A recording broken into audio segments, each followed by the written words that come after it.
For many starting out in photography, the relationship between aperture, shutter speed, and ISO can be confusing.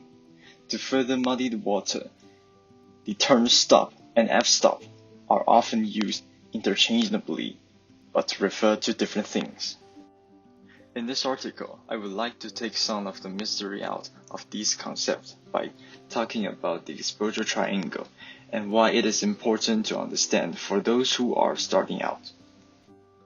Please keep in mind that the concepts in this video are oversimplified to make it easy for beginners to understand, especially when it comes to ISO. The exposure triangle consists of three elements that adjust how the camera captures the light. Aperture, shutter speed, ISO, these three elements together correctly expose the lens.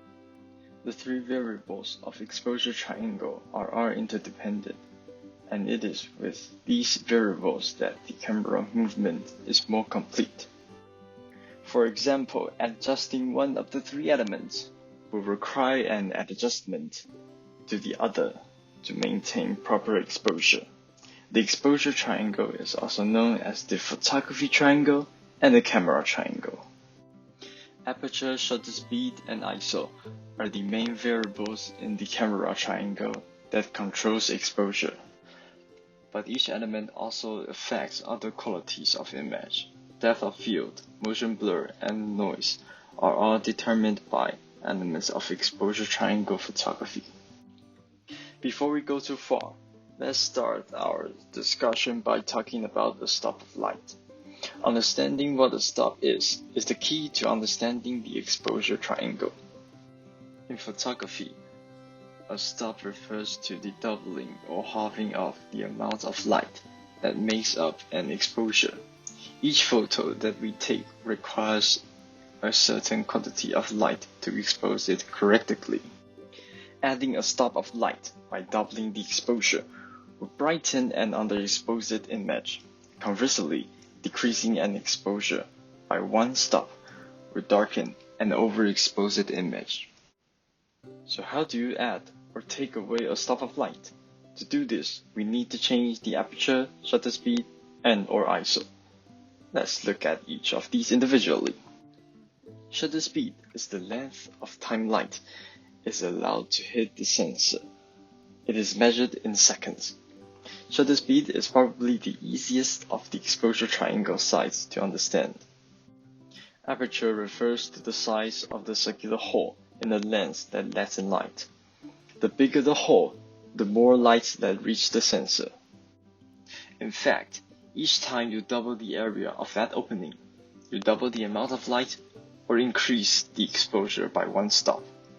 On the other hand, if you halve the area of the opening, you halve the amount of light hitting the sensor.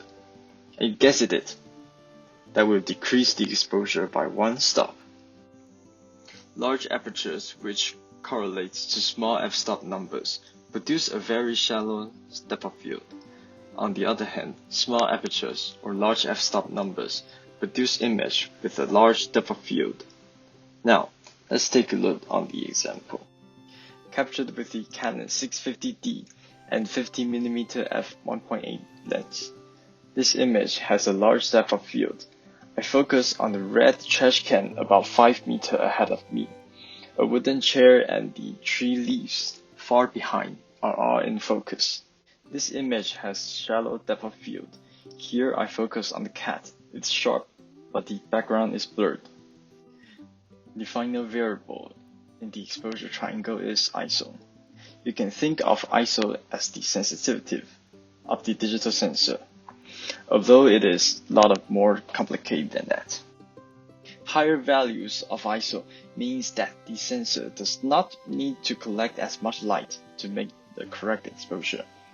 Low ISO means that the sensor will have to gather more light to make the exposure.